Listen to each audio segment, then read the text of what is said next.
ఈ బెడ్షీట్ 2000 రూపాయలు ఉంటుంది. ఈ రెడ్ కలర్ బెడ్షీట్ 2000 రూపాయలు ఉంటుంది. కప్పుకునే బ్లాంకెట్ 2000 రూపాయలు ఉంటుంది. ఇట్లాంటివి 3 ఉన్నాయి నాకు. 6000. 1000 రూపాయల చెద్దలు కూడా కప్పుకునేటివి 4 ఏమో ఉంటాయి. మామూలు 3D బెడ్షీట్లు కూడా చాలా ఉంటాయి నాకు. 5 పరుపులు ఉంటాయి, 2 పరుపులు కుండికాడ పడేయించలు. ఇవి మోటార్ బైక్లు చిన్నపిల్లలు ఆడుకుని నేనే కొనుకొచ్చుకున్నా. ఒకటి 18,000, ఒకటి 20,000. నావి కాబట్టే పరుపులో పెట్టుకున్నా. ఇక్కడ పంది గొద్దులు, ఎలక గొద్దులు, మేక గొద్దులు ఎవడెవడో తీసుకొచ్చి పరుపులు ఎత్తాలు. ఈ పరుపు 18,000 ఉంటుంది. మంచం 20,000 ఉంటుంది. 38,000. నా దగ్గర డబ్బులున్నా కూడా ఆ రూమ్లో వేరే బట్టల కానాలన్నీ ఉండే పనికిరాని, అంత పాడుపడ్డాయి ఉండే, అంత గలీజీ సారాతో గుడుంబాతో తయారైనాయి. అవి ఉన్నాయనే కొనుక్కరాలేదు. పెద్ద మంచం కొనుక్కొస్తున్నాను 70,000 పెట్టి. డబ్బులున్నా కూడా మంచం పట్టదు కాబట్టి తీసుకురాలే. లేకపోతే 1,00,000 రూపాయల మంచంలో పండుకుంటున్నాను. నా 12 లక్షలు కూడా బీరువాలకి వెళ్ళి ఎత్తుకొని పోయినట్టు నాకు డౌట్ ఉన్నది ఎప్పటి నుంచో.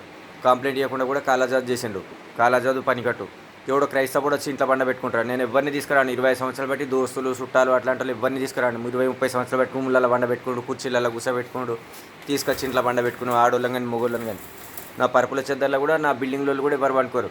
అంటే చాలా మొగిలి తుమ్మలచ్చని కురివిదయాలు క్షుద్రశక్తి ప్రేతాత్మకాలు కూడా నా పరుపు చెద్దర్ను కూడా ముట్టుకోరు. ఎవడెవడో వచ్చి పరుపుల బంటాలు దారపూసలు పెట్టి బాణామత విద్యలు చేసి కాలాజాదుగాలు, కనికట్టుగాలు, క్షుద్ర విద్యలు, ప్రేతాత్మకాలు. ఫ్యాన్ గాలి వేసినా కానీ ఫ్యాన్ గాలి రాదట. ఎవడో అనుభవిస్తాడట యాక్టింగ్ లాగా చేసి. ఎవడో క్రైస్తవ పాస్టర్ గాడు వచ్చి ప్రేయర్లు చేస్తాడు. మతం మార్చుకున్నాడు వచ్చి. యేసుక్రీస్తు నన్ను పుట్టించినాడు. నన్ను ఎందుకు పుట్టిస్తాడు ఎవడో వేరే మతముడు? ఈ ఇండియాకి వచ్చి నన్ను ఎందుకు పుట్టిస్తాడు? 2000 సంవత్సరాల క్రితం ఇజ్రాయెల్ ఉన్నాడు. వాళ్ళకే పూర్వజన్మలు ఉండే లక్షల కోట్ల యుగాలే. వేదాలు, శాస్త్రాలు, పురాణాల్లో బ్రిటిష్ కూడా 300 సంవత్సరాలు భారతదేశాన్ని వెళ్ళి పాకిస్తాన్, బంగ్లాదేశ్ చేస్తాడు. భారతదేశంలో క్రైస్తవ మతాన్ని స్థాపించి చర్చిలు పెట్టి బైబిళ్ళు పెట్టి హిందూ మతంలో ఉన్న వాళ్ళందరినీ క్రిస్టియన్లుగా మారుస్తారు. వాళ్ళతో హిందూ మతానికి కౌంటర్ ఇచ్చి హిందూ మతానికి గేలి చేయిస్తూ అంటారు. ఏమనంటే వాళ్ళు క్రిస్టియన్స్ అంటారు. ఎప్పటి నుంచి క్రిస్టియన్స్ అయ్యి? బ్రిటిష్ వాళ్ళు వచ్చినప్పటి నుంచి అయ్యారు. కొంతమంది కేరళలో కూడా వేరే వాళ్ళు బ్రిటిష్ వాళ్ళు వస్తారు. రకరకాల రాష్ట్రాలకు వస్తారు. పశ్చిమ బెంగాల్కి కూడా వస్తారు. భారతదేశాన్ని ముస్లింలు పరిపాలించి మేము నిజమైన ముస్లింలు అంటారు. నిజమైన ముస్లిమ్స్ అయితే భారతదేశానికి వచ్చి ముస్లింలు వచ్చినప్పుడు 1000 సంవత్సరాల క్రితం 10% మంది ఉంటారు ముస్లిమ్స్ అంటే. అప్పటి నుంచి ఇప్పటి వరకు హిందువులు మతం మార్చుకుంటారు. అన్ని మతాల వాళ్ళు, అన్ని కులాల వాళ్ళు. వాళ్ళు ఇష్టం వచ్చినట్టు ముస్లిమ్స్ అని ప్రచారం చేసుకుంటారు. అందుకని హిందూ దేవుళ్ళ మొక్కు అంటారు. హిందువుల విగ్రహాల పూజలు చేస్తారు. హిందువులతో లింకులు పెట్టుకుంటారు. ఫ్రెండ్షిప్లా ఉంటారు. హిందువులను షాపులలో పనులకు పెట్టుకుంటారు. హిందువుల షాపులో ముస్లింలను పనులలో పెట్టుకుంటారు. ఇది నా ఒక్క ఇల్లు మాత్రమే. కైలాసం గాంధీ కాదు ఇల్లు. చాలా కైలాసం గాడు క్యాన్సర్ వచ్చి చచ్చిపోతే గోపిగాడు వాడిని పేడ కట్టిస్తాడు. వాళ్ళ ఇంట్లో కట్టిస్తాడు. ఇక్కడ కాదు, మందుల షాప్ కాడ. ఇది నా ఒక్క ఇల్లు, నా సొంతం ఇల్లు. 40 సంవత్సరాల క్రితం కట్టిల్లు ఇల్లు. అంతకుముందు గూన పెంకలు ఉండే. 1976లో పుట్టిన నేను. జూలై సోమవారం రోజు పుట్టిన. అది కూడా ఉదయమే పుట్టిన. నాకు నత్తి ఉండదు, జాతక దోషాలు ఉండే, అవయవాల లోపాలు ఉండేవి. నేను గవర్నమెంట్ జాబ్ కానీ ప్రైవేట్ జాబ్ కానీ చేయను. నాకు అవసరం లేదు కూడా. నాకు 48 సంవత్సరాలు. డిగ్రీ చదివేటప్పుడు గొట్టం సాయిబాబు గారు అనే క్షుద్రశక్తి గారి దగ్గరికి కైలాసంగా తీసుకుపోతాడు. అప్పుడు నాకు 1996లో తీసుకుపోతాడు. అంటే 20 సంవత్సరాల తర్వాత. వాడెవడో నాకు అప్పటికే తెలియదు. వాడెవడో ఏం చేస్తాడో కూడా తెలియదు నాకు అసలు. కాలాజాదు గారి కనికట్టు. ఇవన్నీ ఇక్కడ రికార్డింగ్ అయితే చాలామంది ఎస్సీ ఎస్టీ గాలు, ఓసీ గాలు, బీసీ గాలు, మైనార్టీ గాలు. దీంట్లో రకాలు ఎస్సీ ఎస్టీ రకాలు, బీసీ రకాలు, మైనార్టీల రకాలు. సిక్కు వాళ్ళు ఇల్లు కాదు ఇది. నేను సిక్కు మతం కాదు, నేను తుర్క మతం కాదు, క్రిస్టియన్ మతం కూడా కాదు. నేను బాణామతి చేసి మందుగోలు వేస్తాడు. 9 సంవత్సరాలు గోపిగాడు వేసి క్రిస్టియన్ల దగ్గర పోయి ప్రేయర్లు చేయించుకున్నట్టు చేస్తాడు. డిఆర్ శాస్త్రి గారు 6 సంవత్సరాలు యంత్రాలు తాయితాలని ఇచ్చి మంత్రించి తాయితలు ఇచ్చి క్రిస్టియన్ల దగ్గర పోయి ప్రేయర్లు చేయించుకోవాలి. క్రిస్టియన్ ఛానళ్ళు చూడాలి. హిందూ మతం వేదాలు, శాస్త్రాలు, పురాణాలు లేవు. వాళ్ళకు ఒకటే జన్మ ఉంటుంది, నీకు ఒకటే జన్మ ఉండదు అనుకోవాలని బాణామతి కాలాజాదు చేసే డిఆర్ శాస్త్రి గారు ఎవరి దగ్గరికైనా నిమ్మకాయలను మంత్రించి ఇస్తాడు. వాడు మంత్రించి వాళ్ళని మొక్కాలి, వీళ్ళని మొక్కాలి. నువ్వు నమ్మని దేవుళ్ళని కూడా పూజ చేయాలి. నువ్వు అందరి దేవుళ్ళకి పూజలు చేయాలి. మేమంటే మంత్రతంత్రాలు చేసి కాలాజాదు చేస్తాం కాబట్టి మేము కూడా అందరి దేవుళ్ళకి పూజ చేస్తే నువ్వు చేయాలి. ఎందుకంటే మేము మంత్రగాలం కాబట్టి పైసలు ఇస్తే మాకు డబ్బులు వస్తాయి కాబట్టి అన్ని ఫోటోలు పెట్టి పూజ చేస్తే నువ్వు కూడా అందరి దేవుళ్ళ ఫోటోలు తీసుకొచ్చి పూజలు చేయాలి. లక్షల కోట్ల జన్మల కర్మ ఫలితం వాళ్ళు ఎవరికో ఒకరికి ఇద్దరికి మొక్కుతారు. అందరికీ మొక్కరు. వాళ్ళ కర్మ ఫలితం కాబట్టి. విశిష్టాద్వైతం, ద్వైతం, అద్వైతంలో వాళ్ళకి నచ్చిన దేవుళ్ళనే మొక్కుతారు. వాళ్ళు అందరి దేవుళ్ళకి పూజలు చేయరు. చిన్నజీయ స్వామి శివునికి, శివునికి ఇట్లా వాళ్ళకి మొక్కరు, పూజ చేయరు. వాళ్ళ విగ్రహాలు పెట్టారు. ఏనుగుతుండం పశువులకు. శాక్తీయ మతం అని ఉంటుంది. ఏమేమో మతాలు ఉంటాయి. శైవం అని ఉంటుంది, వైష్ణవ మతం అని ఉంటుంది, ప్రజాస్వామ్యం అని పెట్టి అందరి దేవుళ్ళ ఫోటోలు పెట్టి ఫ్రేములు కట్టిస్తారు. ఎందుకంటే మన మతాన్ని ముస్లింలు మారుస్తారని. ముస్లిం మతంలో మారిన వాళ్ళు ఎవరు? హిందువులే కదా, క్రిస్టియన్సే కదా.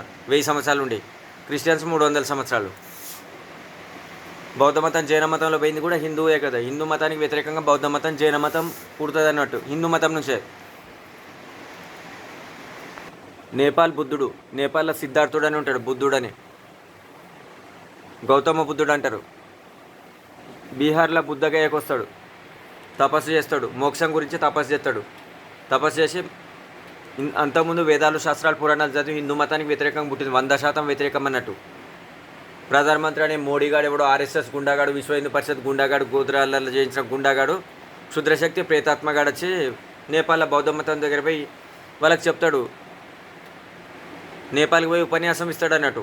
బుద్ధుడు చాలా మంచోడు, హిందూ మతానికి వ్యతిరేకంగా పోరాటం చేసి 90% మంది హిందూ మతాన్ని లేకుండా చేసేవాళ్ళు 2000 సంవత్సరాల క్రితమని.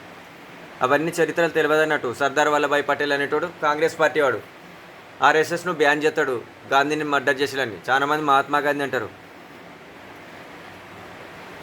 మహాత్మా గాంధీ 1948లో మర్డర్ చేసేయాలని బ్యాన్ చేస్తారు అన్నట్టు. గుజరాత్ మోడీ గాడు ఆర్ఎస్ఎస్ గాడు విగ్రహం పెడతాడు, సర్దార్ వల్లభాయ్ పటేల్ విగ్రహం పెద్దది పెడతాడు అన్నట్టు, 1000 కోట్లు పెట్టి. ఆర్ఎస్ఎస్ను బ్యాన్ చేసినందుకు ఆర్ఎస్ఎస్ గుండాగాలు, విశ్వ హిందూ పరిషత్ గుండాగాలు, తెలివి తక్కువ సుంటగాళ్ళకి ఏం అర్థం కాదన్నట్టు. మోహన్ భగవత్ అనే సుంటగానికి వాళ్ళ సంస్థను తీవ్రవాద సంస్థ, ఉగ్రవాద సంస్థ అని బ్యాన్ చేస్తే 2000 కోట్లు పెట్టి విగ్రహం పెడతాడు అన్నట్టు. 2000 కోట్లు అని చెప్తున్నారు, 1000 కోట్లు పెట్టి విగ్రహం పెడతాడు. అంటే వాళ్ళ సంస్థను ఎవడు బ్యాన్ చేస్తారు? ఇప్పుడు మావోయిస్టులు నరేంద్ర మోడీ వాళ్ళు బ్యాన్ చేస్తే నరేంద్ర మోడీ విగ్రహం 2000 కోట్లు పెట్టి 1000 కోట్లు పెట్టి వాళ్ళు పెట్టరు కదా. బిన్ లాడెన్ అమెరికా టవర్లను కూలగొడితే అమెరికా టవర్లను కూలగొట్టిన బిన్ లాడెన్ విగ్రహాన్ని బైడెన్ వాళ్ళు పెట్టారు కదా. అంటే ఏ తెలివితేటలేని సుంటాగాలు ఏం చేస్తారో కూడా అర్థమైతే లేదు. రామరాజ్యం అని చెప్పేసి బికినీల సినిమాలకు పర్మిషన్ ఇస్తారు. వాజ్పేయి గాడు, అద్వానీ గాడు, ఎల్కే అద్వానీ, పాకిస్తాన్ అద్వానీ అంటారు వాడిని. సాయిబాబు గారిని ఫాలోవర్స్ అన్నట్టు. సాయిబాబు గారు అంటే అల్లా యేసుక్రీస్తు రామ ఫకీర్ అట. అల్లా యేసుక్రీస్తు రామ ఫకీర్ ఏంది? 7 మతాల దేవుడు అట. 7 మతాల దేవుడు అని ఎక్కడైనా పుస్తకంలో ఉంటుందా? క్షుద్రశక్తి గాలు, ప్రేతాత్మ గాలు 7 మతాల దేవుళ్ళని ఎక్కడైనా ఉంటుంది అసలు? బాబ్రీ మసీద్ను కూలగొడతారు ఆర్ఎస్ఎస్ గుండాలు, విశ్వ హిందూ పరిషత్ గుండాలు, బీజేపీ గుండాలు. తర్వాత 5 లక్షల మంది పిఎఫ్ఐ గాలు అవుతారు. వాళ్ళని ఎవరి మీద ప్రయోగిస్తారు అన్నట్టు? ఆ కూలగొట్టిన ఆర్ఎస్ఎస్ గాలు, విశ్వ హిందూ పరిషత్, బీజేపీ గాలు, బజరంగ్ దళ్ గుండాల మీద ప్రయోగించుకోవాలి. మామూలు వాళ్ళ మీద ప్రయోగించదు. వాళ్ళని తీసుకొచ్చి మీ ఎన్ఐఏ వాళ్ళు, సిబిఐ వాళ్ళు, ఎన్సీబీ వాళ్ళు వాళ్ళ మీద ప్రయోగించుకోవాలి. కూలగొట్టింది వాళ్ళే కాబట్టి వాళ్ళకి అధికారం అవుతుందని. ఎవరి మీద వాళ్ళు దాడులు చేయాలంటే ఆర్ఎస్ఎస్ వాళ్ళు, బీజేపీ వాళ్ళు, బజరంగ్ దళ్ వాళ్ళు, విశ్వ హిందూ పరిషత్ గుండాలు, వాళ్ళ కార్యకర్తలు వాళ్ళకి చందాలు ఇస్తారు. వాళ్ళ ఇళ్ళపై దాడులు చేయాలి. వాళ్ళు వేరే వాళ్ళతో వాళ్ళకేం సంబంధం? పిఎఫ్ఐ గాళ్ళకు వాళ్ళకేం సంబంధం? వాళ్ళు కూలగొట్టిలా అదేమన్నా? వాళ్ళు కూలగొట్టమని డబ్బులు ఇచ్చిలా, మనుషులను పంపించిలా? తెలివి తక్కువగా ఎవరి మీద ప్రయోగిస్తారు? ఎవరి మీద చూపిస్తారు? వాళ్ళు బాబ్రీ మసీద్ కూలగొట్టిలనే అట్లాంటి సంస్థలు పెట్టింది. వేరేటోళ్ళతో వాళ్ళకేం సంబంధం?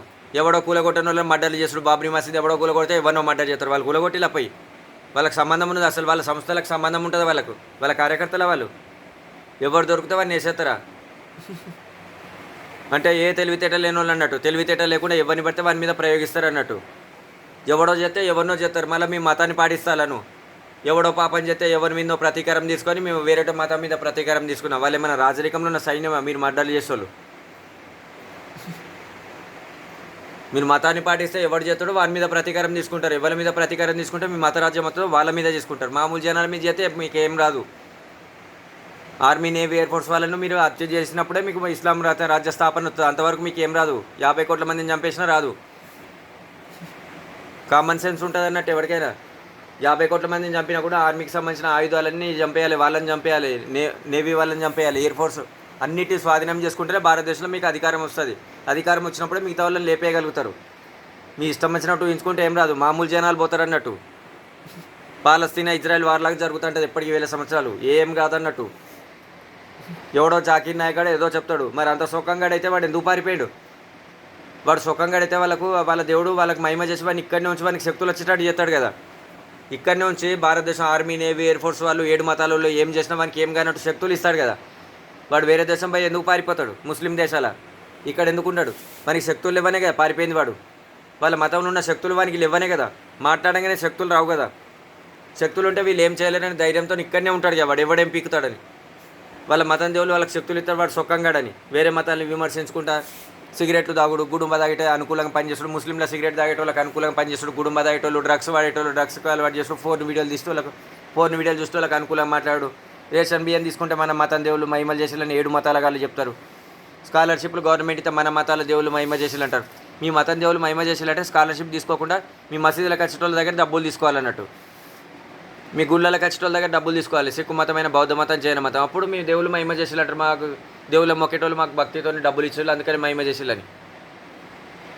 సబ్సిడీలు గవర్నమెంట్ దగ్గర 7 మతాలు తీసుకొని మాకు మహిమ చేసేలా, మీకు మహిమ చేస్తే మీ దేవుళ్ళ దగ్గర పోయి పూజలు చేసుకోవాలి. అప్పుడు దేవుళ్ళు ఆ విగ్రహాలకి వెళ్ళి పడేస్తారు మీ మతాచారాల ప్రకారం.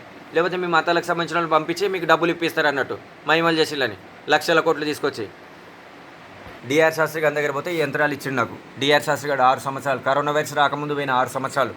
తర్వాత వాడు కాలాజాద్ చేసి క్రిస్టియన్ మతాన్ని నమ్మాలి, క్రిస్టియన్ ఛానళ్ళు చూడు, వాళ్ళ మతంలో హిందూ మతం వేదాలు శాస్త్రాల పురాణంలో లేని అన్నీ ఉంటాయి, 108 ఉపనిషత్తులలో లేని అన్ని వాళ్ళ మత గ్రంథాలు రాసి ఉంటాయట. వాళ్ళ మత గ్రంథాల యోగాలు ఉంటాయన్నట్టు, ఆసనాలు ఉంటాయన్నట్టు. ఉపనిషత్తులు ఏమేమి రాసి ఉంటాయి అవన్నీ బైబిల్లో రాసి ఉంటాయి అన్నట్టు, అంత పవర్ఫుల్గా ఉంటాయి అన్నట్టు. బైబిల్లో ఉపనిషత్తులు 108 ఉపనిషత్తులు ఏం రాసి ఉంటాయో అష్టాంగ యోగం అని ఆ నియమాలు పాటించాలి, అవన్నీ ఉంటాయి అన్నట్టు. ఓంకారం చాంటింగ్ ఉంటుంది అనుకోవాలి, 20 నియమాలు పాటించాలి.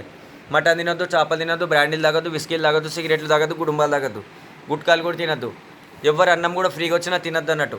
20 నియమాలు పాటించాలి. ప్రతిరోజు 3 గంటలకు నిద్రలేసి తపస్సు చేయాలన్నట్టు.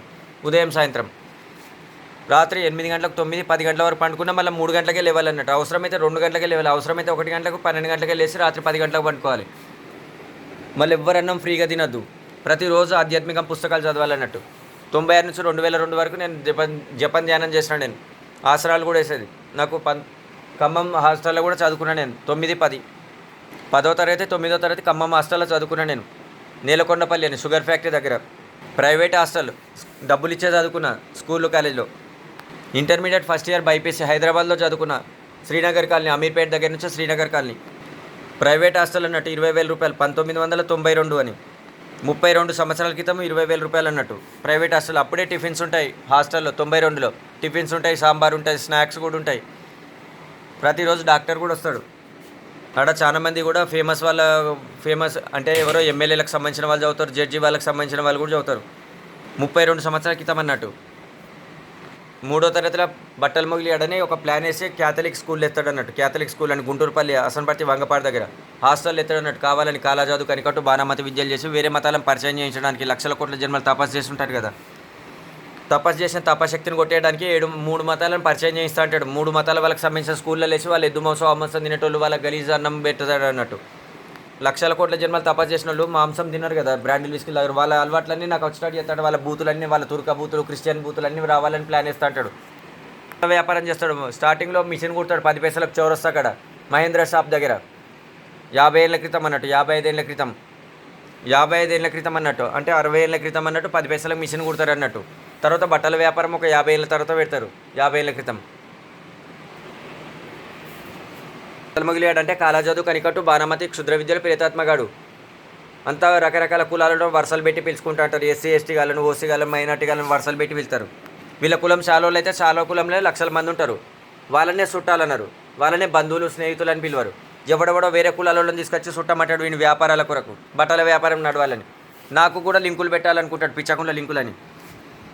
సొంతం కులంలో పద్మశాలినే చుట్టమని పిలువరు. లక్షల మంది ఉంటారు ఆంధ్రప్రదేశ్, తెలంగాణలో. వాళ్ళనే చుట్టమన్నారు, స్నేహితులు అన్నారు. ఇంకా వేరే కులం చుట్టం ఎట్లయితారు? వాళ్ళ పెళ్ళిళ్ళకే పిలువరు వాళ్ళు. పద్మశాలీలు పెళ్ళిళ్ళు చేసుకున్నా కూడా వాళ్ళ కులంలో 20 మందో, 50 మంది, 200, 300 మందిని ఇస్తారు. లక్షల మందిని పిలువరు. ఇక వేరే కులంలో తీసుకొచ్చి చుట్టమట. శ్రీకృష్ణుడు భగవద్గీతలో వర్ణ సంకరం చేయొద్దంటాడు. వీళ్ళు కుల సంకరాలు చేస్తారు వ్యాపారాల కొరకు, అవసరాల కొరకు. అవసరం లేకుండా వేరే కులమ్మని పిలుస్తూ అంటారు. వాళ్ళ కులంలో పెళ్లి చేసుకున్నారా వరుసలు పెట్టి పిలవడానికి?